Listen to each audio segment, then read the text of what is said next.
Our planet generates an incredible amount of extraordinary phenomenon. Some we take for granted, even if they are a little difficult to predict. Others occur to us as nothing short of miraculous. Often, these are events in places seldom seen by people. They are rare, mysterious, and many seem outright impossible. This series encapsulates the remarkable with the exceptional. Is seeing really believing? With the help of leading scientists, fact will be separated from fiction. Join us as we witness the extraordinary migration of the giant spider crabs on the east coast of Australia. See fire and ice combine to form epic ice caves and glaciers in Iceland, and take a magical aerial tour of the fairy Chimneys in Cappadocia, Turkey. It is a journey taken with eyes wide open. Welcome to Impossible Planet.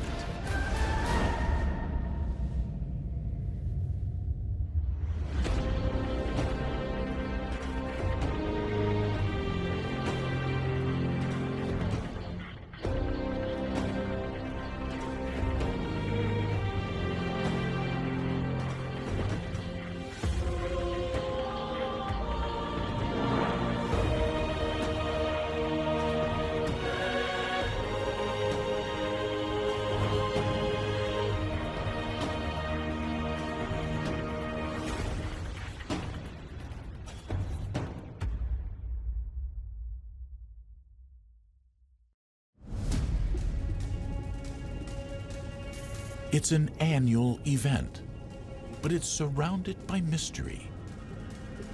It's a scene with a cast of thousands, but it's not a film.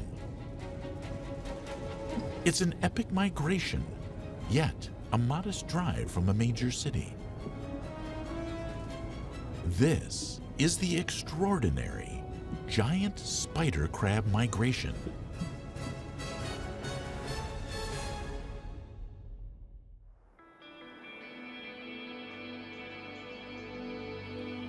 The destination of this intrepid march is at the base of Port Phillip Bay, little over 60 miles from the city of Melbourne. I remember seeing the spider crabs for the first time, and I like to think that I was quite aware of, just how unique the marine environment is down here. But when I saw the aggregation for the first time, it just kind of blew my mind. You see images on land of, the Serengeti and the wildebeest kind of traveling across it. And you never expect to see something like that underwater, yet alone on Melbourne's front doorstep.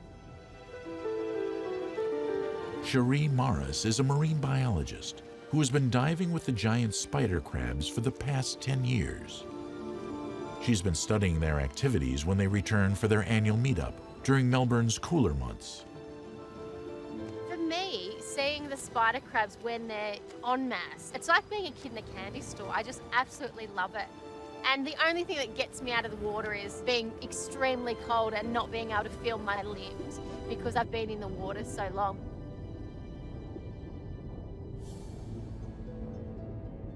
With the legendary Great Barrier Reef to the north of Australia, the cold waters off Melbourne's Port Phillip Bay, at first, might not seem an obvious destination to experience an aquatic wonderland.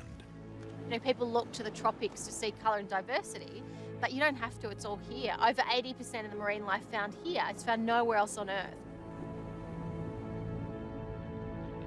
I think more people need to know about the giant spider crabs and the aggregations that are formed. I mean, who wouldn't want to experience one of the world's greatest natural migrations? I think that's amazing. But also for me, it's a really great opportunity to put the spotlight on the marine life of the temperate shores. From March, the spotlight is firmly on the giant spider crabs. With a body roughly the length of a pencil and legs a little shorter, these crustaceans are usually solitary beings. Resembling a rock or a piece of coral, complete with algae and fungi living off it, the giant spider crab is a striking creature. They're really, really massive and impressive to see when they're walking about in the sandy shallows. I can see why people may be a bit apprehensive about them because they are massive. But for me, I'm absolutely fascinated by them. I suppose they're spider-like in their appearance, which is why they get their name. So they've got these long legs. But for me, I just love watching them and documenting their behavior.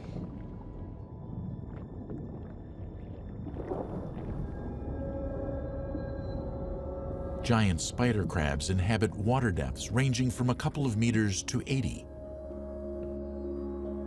Precisely why the crabs select the shores of Port Phillip Bay to assemble is not well understood. Some theories suggest they come for the shallow waters and shelter from nearby strong tidal currents, but their choice of locale remains a mystery. In terms of the ideal environment for spider crabs, we're still learning what that actually is. Obviously, they love the sandy shallows of Port Phillip Bay, and then they go back out to the deeper sections of Port Phillip. They've often been seen around rocky shores as well, but that's the limit of our knowledge to date until we do more research on them. For a few months each year, the sandy, shallow shores of Port Phillip Bay are teeming with hundreds and thousands of crabs. It's rare that such a spellbinding sight should also be such an accessible one. Despite this, there are only a few people in the world who have witnessed the migration on an annual basis. Fortunately, this exceedingly rare footage has been captured by a dedicated diver over the course of a decade, giving a truly unique perspective and rare glimpse into the unknown world of the giant spider crabs. Seeing the giant spider crabs is nothing short of absolutely spectacular. It's just incredible. You know, just walking along the shores, you can sometimes see them in the shallows. By snorkeling, you can see them scuba diving in a boat, on a stand-up paddleboard. The accessibility, I think, is also really important and what makes it so special. While the choice of their location is open to speculation, less ambiguous is their mission. They come to the shallower shores of Port Phillip Bay to molt. When giant spider crabs arrive, they wear a well-worn shell. Although it offers robust protection, like its 21st century human counterparts, crabs must update their hardware. Unwelcome viruses and parasites can grow on their shells, affecting their health. But as importantly, a crab that's ready to grow can't when wearing its hard, inflexible shell. Like other crustaceans and insects, crabs wear their skeleton on the outside of their body. To grow, it must discard this and develop a new, bigger one. Like other crustaceans, giant spider crabs have a hard suit of armor, if you like, which protects them. The downside of that is when they need to grow, that doesn't stretch. So what they have to do is they have to basically crawl out of that hard exoskeleton and then they grow a new, softer one. The spider crabs must find a way out of discarding last season's armored jacket and replacing it with this season's. To do this, the crabs have evolved an extraordinary process. They secrete a hormone that triggers the loosening of its hard coat. Then weak suture lines along their shell burst open. When the crabs are molting, they've got a special enzyme that actually helps them do that. And they basically crawl out backwards from their shell, and their shell actually opens up like a tin, and they crawl out. The process of squeezing out of their old armor is gradual, taking at least an hour. The crab emerges clean and a magnificent orange. It will take 4 days for the crab to grow a new exoskeleton. During this time, the freshly molted crab is jelly-like and must go without a hard shell. They're coming in to molt and to shed their hard exoskeleton so that they can grow. And during that time when they grow their new exoskeleton, that's really, really soft. The giant spider crab pumps itself up to its new size. While this sophisticated process enables the crab to enjoy a growth spurt, it comes with a high cost. When the crab re-emerges from its old shell, it's as though it is reborn. And, like a newborn, it's uncoordinated and almost completely defenseless. As if being soft and unwieldy didn't make them vulnerable enough, newly molted crabs are also bright orange, rendering them even more conspicuous to hungry predators. The type of predators that will try and prey on the crabs when they're really soft, you've got octopus, you've got the massive smooth ray, but you've also got animals like seabirds which will see them and they'll actually dive down and actually attack the soft crabs. Just when it didn't seem possible anything else could be stacked against them, the molting spider crabs also release signals that predators have learned to detect.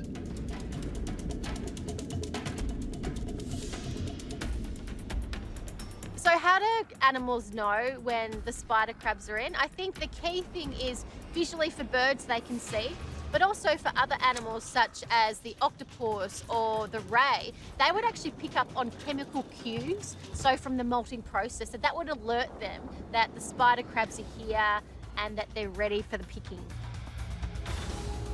Although the chemical cues attract predators, could it be that those chemical cues released by the giant spider crabs are a call out to other crabs to congregate?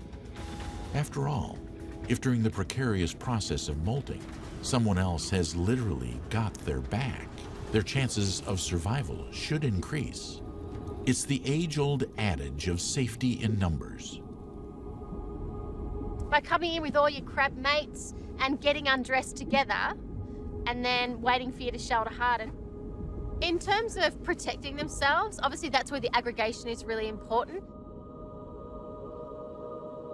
The spider crabs stagger their molting over several months.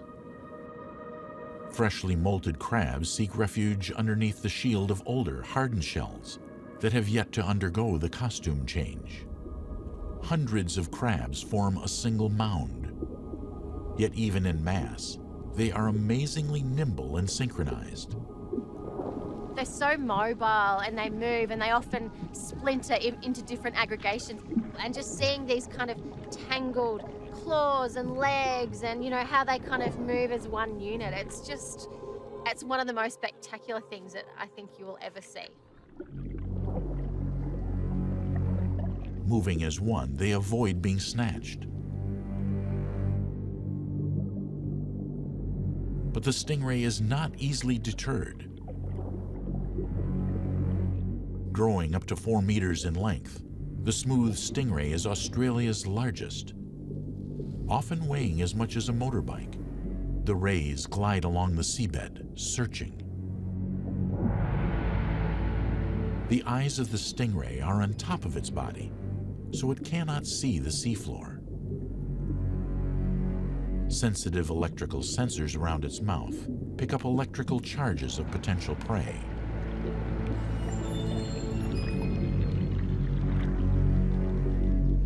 But when the crabs form large mounds, it's possible that a prowling stingray detects only a single large creature, which it is more likely to leave alone. Isolated crabs, however, are most vulnerable.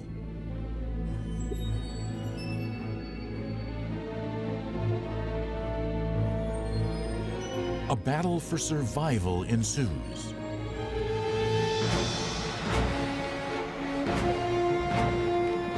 It's as desperate as any battlefield.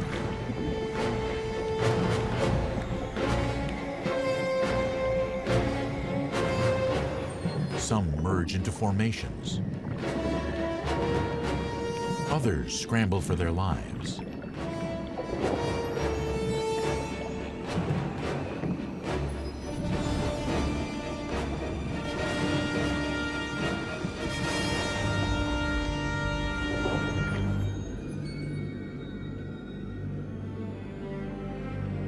until the danger finally passes.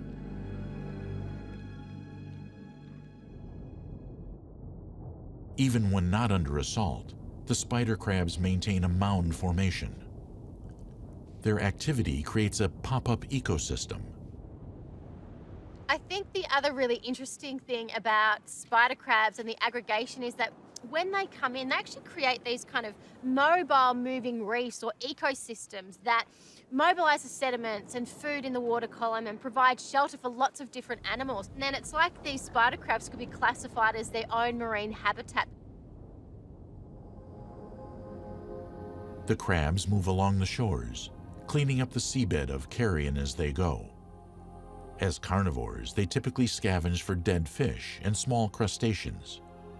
There are even times when they will look to each other for a feed. The other thing we've recently documented is they'll also feed off the shells of each other. A lot of spider crabs will have marine life growing on those shells, so they'll feed off that, but they'll also cannibalize each other. It seems a paradox that the multitude of crabs that assemble for the molt is both a source of safety and a hazard of its own. I think that's an opportunistic kind of behaviour. I don't think it's a part of their feeding strategy. I think it's, well, there's food here, I'll kind of grab it because there's so many of them, and food and resources are limited when you've got hundreds of thousands of them in the same area. Competing for food is yet another of the many challenges in the day of the life of a giant spider crab. By the end of the molting season, the only leftovers are the old armored coats strewn across the ocean floor. It looks like the aftermath of carnage. But really, it's a mark of another dramatic aggregation. Over the course of the molting season, what was a mass of tan-colored shells becomes a teeming floor of orange. I was down only at about 4 meters, and I swam in a line, a straight line, for 5 minutes, and the spider crabs were as far as the eye could see. They were just everywhere on the horizon. And they weren't spread out, they were thick, and they carpeted the shallows in this mat of orange with these tangled legs and claws. Come July, the annual aggregation disperses. The giant spider crabs retreat back to rocky outcrops and reefs along the southern coast of Australia. In terms of whether or not spider crabs are social outside of their migration times, we don't know. But from the evidence that we've found, and the limited evidence that we've found, they seem to be quite solitary creatures. So it seems to us as though outside of their migration periods and their aggregation periods where they're molting, they're actually quite solitary. So how they coordinate that, by coming in their hundreds of thousands, is absolutely beyond me. As mysteriously as they came, the crabs depart again, only to emerge again so spectacularly next year.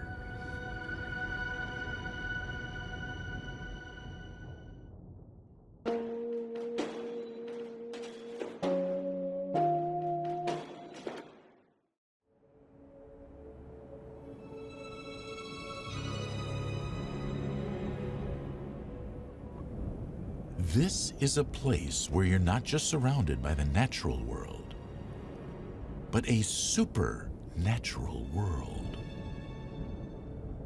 where impossible opposites attract.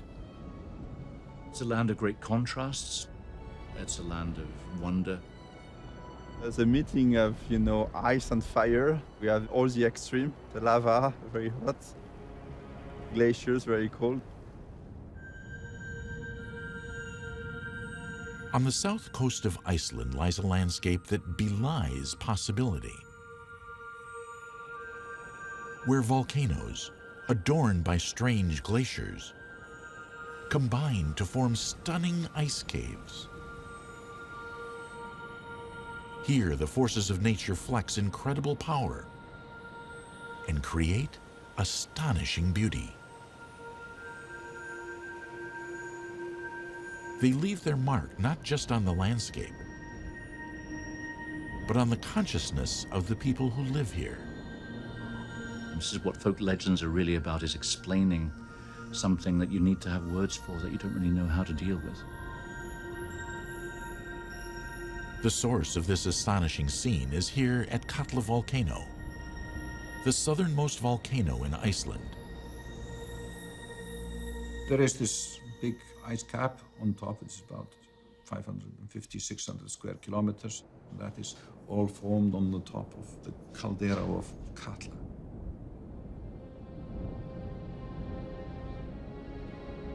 Standing nearly 1,500 meters high, Katla's altitude ensures it is cold enough for the winter snowfalls that collect on top of it to compact, freeze, and descend, forming a glacier that for thousands of years has been slowly crawling downwards, pockmarking the landscape with a labyrinth of intricate patterns, caves, and cones.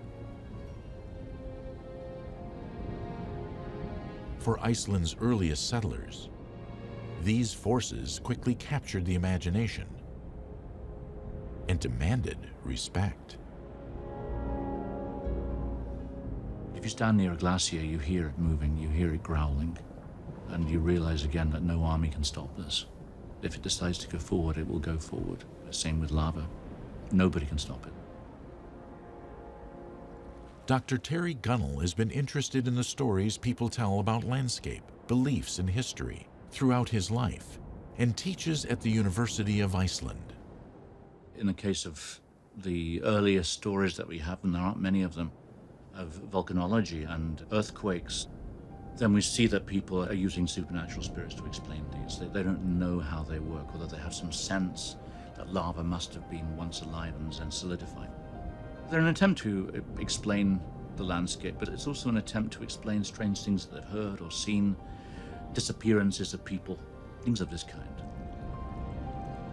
Ever since Vikings started settling in Iceland, the natural forces emanating from the landscape have left inhabitants in awe. In a sense, these immigrants were the ones who started clothing it with stories, trying to explain the strange things that they were encountering, the smells, the activity of the land, the difference of this land as opposed to where they come from. Hundreds of years later, the natural phenomena that surrounds people here continues to produce inquiring minds. We want to understand the Earth. We want to understand how the Earth is formed and how the landscape became the way it is. And that's very important. Where once folk stories explained why the land behaved the way it did, today it is science. What do volcanoes do? They build up, they become high-standing ground. And where do glaciers form? Glaciers form on these high mountains. So the volcanism and the glaciers, they are linked. And it is volcanoes that have helped create one of the most unusual glaciers on Earth. We are standing on Sólheimajökull, which is an outlet glacier. It's a long outlet glacier coming from a bigger glacier called Mýrdalsjökull on the south coast of Iceland. It's almost like a river of ice flowing down from the mountains, down here to the almost sea level. So it's flowing much slower than water, of course. We can think of it as a slowly flowing frozen ice water going down from the mountains. Iceland's frozen glacial water is some of the world's purest. So pure, in fact, you can drink it straight from the source.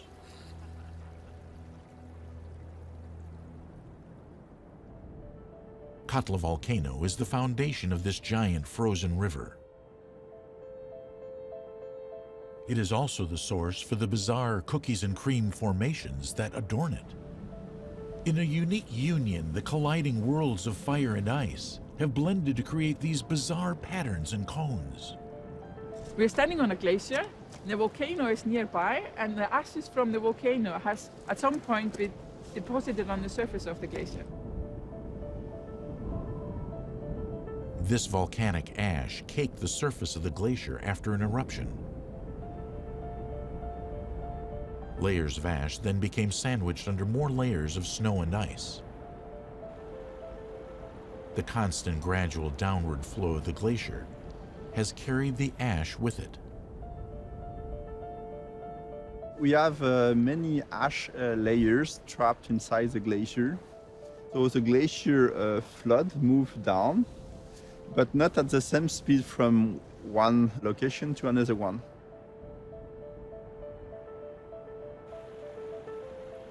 You look at the glacier from above, you will see those black layers zigzagging through the glacier. It's very nice.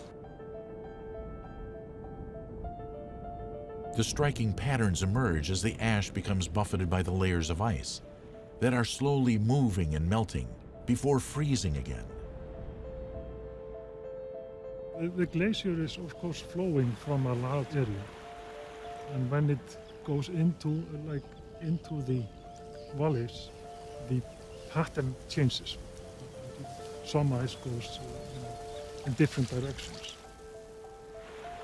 And that's why when you see these zigzag forms, you are seeing just different melting processes.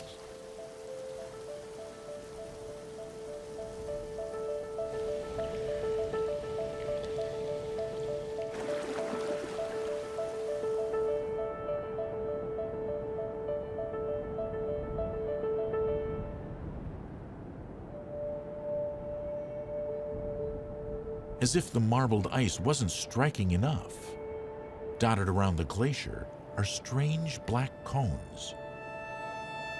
So what we have here, we have what we call a dirt cone. If I could wash away all the ash, you will see pure blue ice.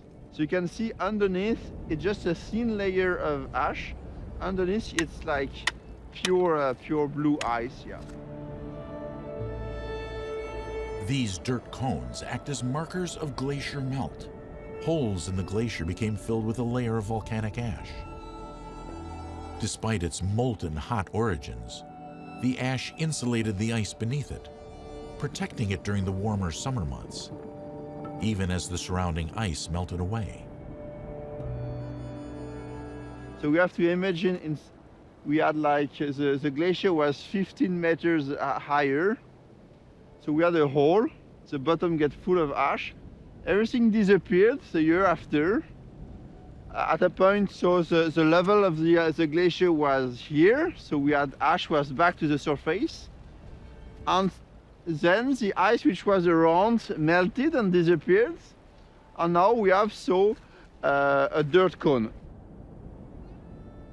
Dirt cones can range in size from a few centimeters to tens of meters in height.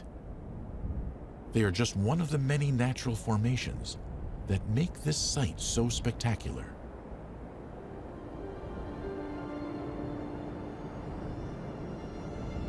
Many meters underneath this mighty glacier lies another world of ice. Fashioned by seasonal watermelt and the volcanic heat emanating from hundreds of feet below, the elaborate cavernous spaces leave visitors awestruck.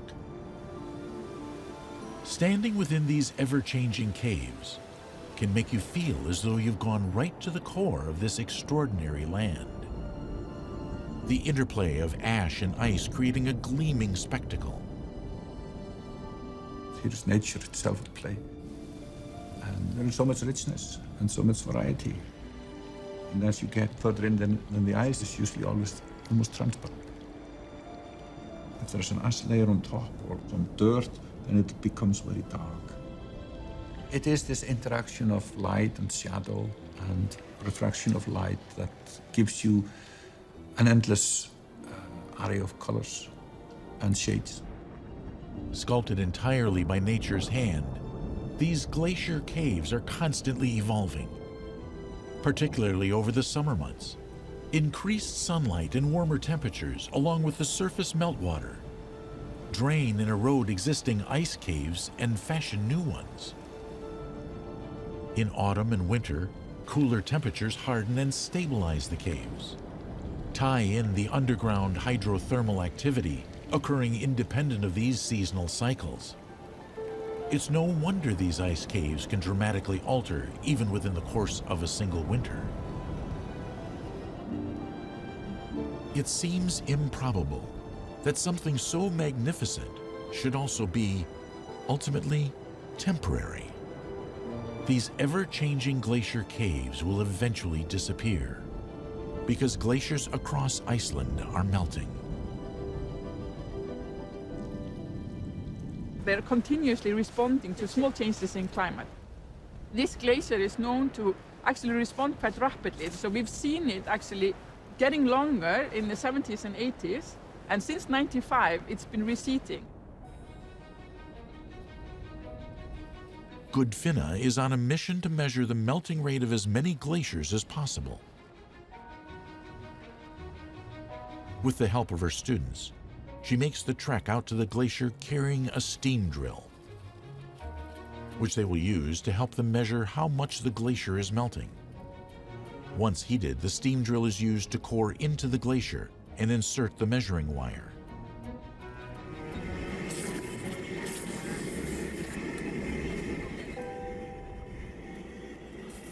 In the springtime, we measure how much was snowing during the wintertime, and in the autumn, we measure how much was melted during the summertime.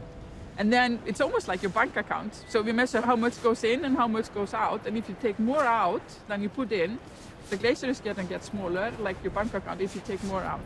And this is what we're observing now. And what we're seeing now on short time scales, that the glaciers are responding to the global warming. So the temperature is increasing and the glaciers are melting. The impact of the melting glaciers will be seen and felt far and wide. As the glaciers are disappearing, we'll see that the landscape is going to change. How it looks, the white surface of the glacier will disappear. And then some flora or some vegetation will actually come in. It can change the surrounding around the glaciers, but also in a wider context that we will have the different seasonality in the water, for example, in the rivers. And that can have an effect on the vegetation as well. As this glacier reacts to the changing climate, the black and white patterns that line it, along with the caves below it, will morph. Yet there's another event that could drastically accelerate that: a volcanic eruption. Katla is one of the most active and notorious volcanoes in Iceland. But it hasn't erupted now for 100 years, and everybody has been waiting for an eruption for a long time. When Katla erupts, it's not only the volcanic ash or lava that concerns researchers. It is the powerful forces that would flow from the rapidly melting ice cap, a sight that Professor Nick Petford has experienced firsthand. The big risk really to Iceland is not the ash necessarily, it's flooding. Because the volcano, the caldera, where the lava often comes out from, is under a thick layer of ice. The first thing that happens is that melts and you get these amazing floods, vast, powerful floods. So that's the big hazard. Understanding the behavior of volcanoes and the glaciers that adorn them is an important way of preparing against an eruption or a flood. Today, the natural forces at play keep researchers alert in their effort to keep us informed and prepared.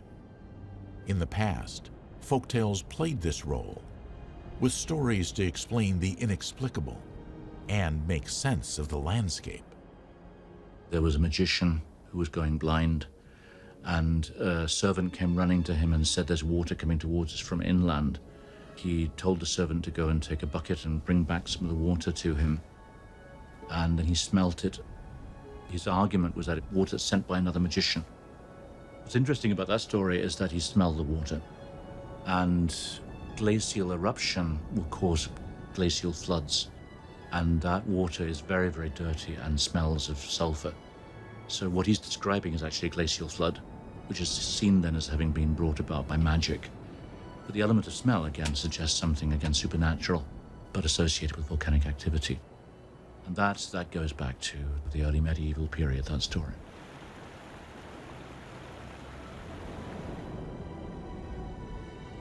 It is these powerful expressions of nature that draw and carve the remarkable scenes we see today. Scenes that only exist because of the bizarre, surely impossible union of opposites. The fact that the landscape is so alive, that the glaciers and the land can talk to you. It's full of impossibilities in that sense. Just seeing the force of nature, how you can see just one single event changing something that you didn't expect to see, you thought was there forever. That is very educational and humbling to see.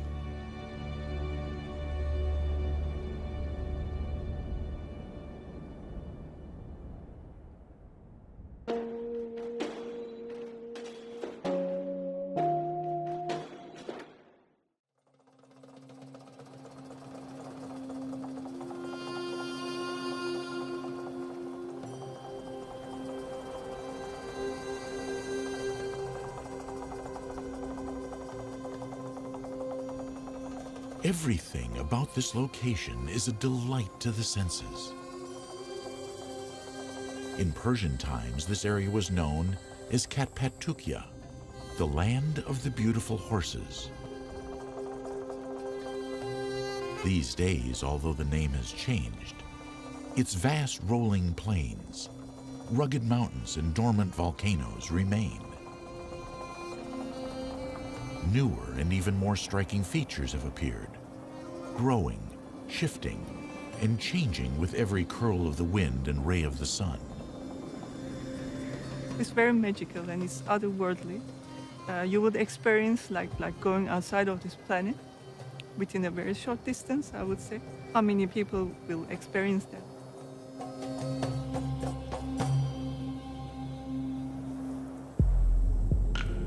Rising out of the sun-kissed ground, punctuating the Turkish landscape, these are nature's very own enchanted castles.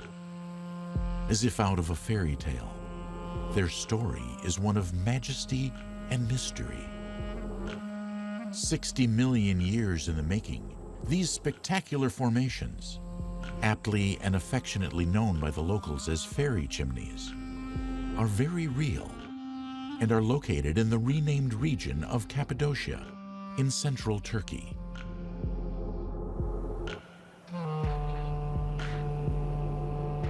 Even the more formal geological name for these formations has mythical origins. While they are known as fairy chimneys here in Turkey, across the globe in North America, they're commonly referred to as hoodoos. Fittingly, it is thought that this name has its origins in the word voodoo, a Western African-based religion in which magical powers can be associated with natural figures and formations. The densities of fairy chimney is unparalleled in Turkey. They have different color, different shape, different structures. As a result, each year, thousands of tourists make the journey to visit these structures, fascinated by their beauty and enigmatic existence. So how did they get here? And why do they look the way they do? The formation is as astonishing as the finished product. So Cappadocia shouldn't be there. We shouldn't have volcanism in this place. Yet we have, simply because of the convergence between plates. It all began millions of years ago with the eruption of several nearby volcanoes. So the eruption themselves occur between 10 million and exactly 2.5 million years. They have been dated by radioisotopic technique. These tremendous eruptions blanketed the region in boiling lava and thick ash. Over the course of many years, this then solidified and formed a soft rock known as tuff, which was later covered in a final stronger layer of basalt, a darker, much sturdier rock form common to volcanic regions. At the time, the volcano truly exploded and covered a huge area of multiple layers of ashes like that.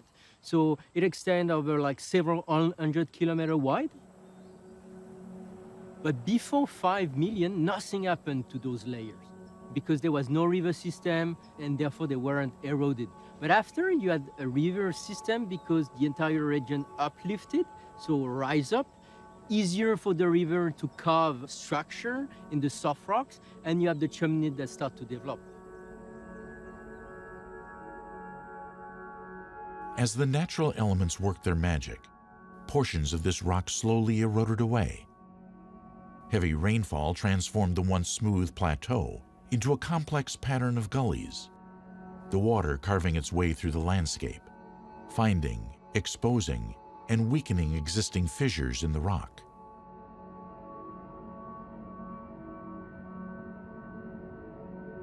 The stronger top layer of basalt remained in some areas, resisting the battering of the acidic rain, gale-force winds, snow, and rising and falling glacial tides,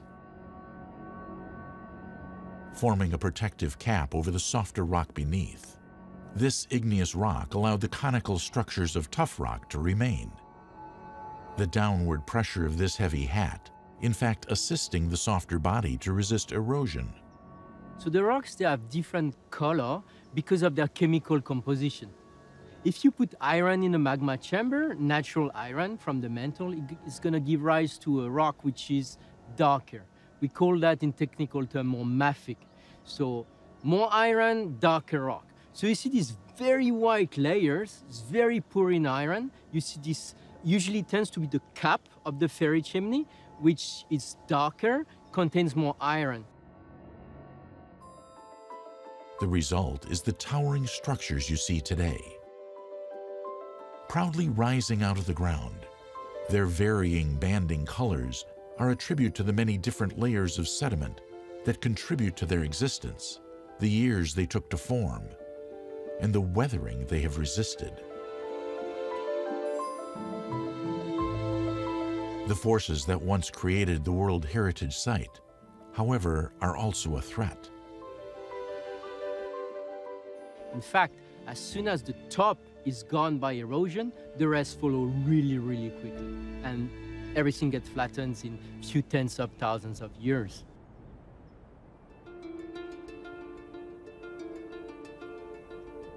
One of the best ways to respect and enjoy the fragile landscape is from the air.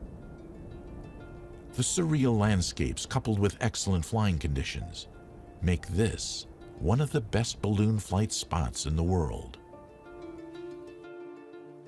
You will feel like you're out of this planet. You will feel like if you start to walk there, I can guarantee that you will feel fallen in love at first sight because it's more beautiful than its pictures. The beauty comes from both nature and also human craftsmanship. There are so many things to explore in Cappadocia.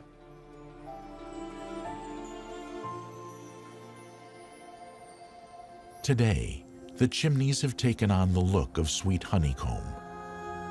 This new, strange form makes them look even more like they should exist in a world of fiction and fantasy, where mystical creatures inhabited stone castles and fairies ruled the kingdom. According to local legend, this was indeed the case.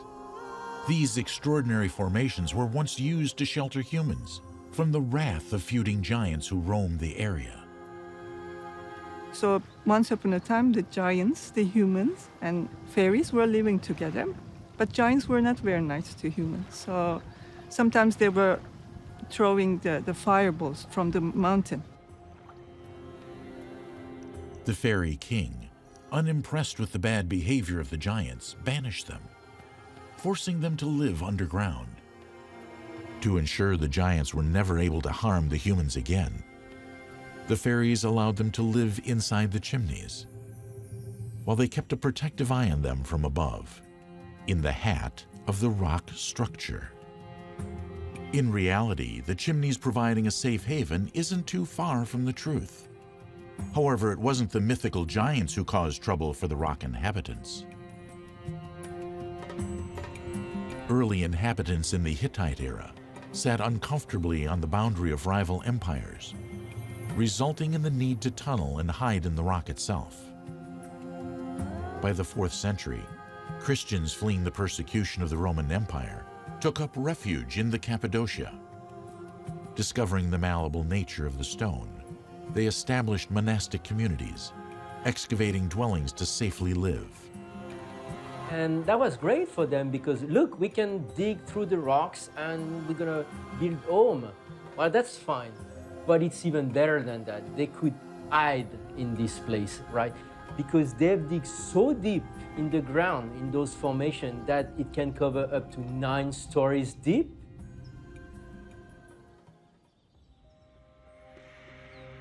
Although long abandoned, remnants of their past inhabitants are clear to see, wonderfully preserved in the cool darkness of the stone. Open to the public, thousands of tourists visit here every year to walk amongst and within the fairy chimneys, marveling at what is left of the intricate paintwork, the blackened stones where the kitchens once stood, and at the maze of tunnels running deep beneath the earth, used to evade attackers and commute between homes in safety. Centuries later, these structures are still revered by the Turkish people, and the magical safe haven they provided for their persecuted occupants has turned into a popular location for locals and tourists alike. Those rocks, they don't last long. Like I said, the lifetime of a chimney is a few million years, but once you dig through all the rocks, then there's nothing left after, let's say, 15, 20. So it's a unique opportunity for us as a species to live at this time to see these rocks, because they go down very, very quick. Although their existence is almost impossible, for many it was, and still is, a gift, a safe haven, a place of industry, religious freedoms, majestic beauty, and natural awe. The spell of the fairy chimneys has not yet been broken.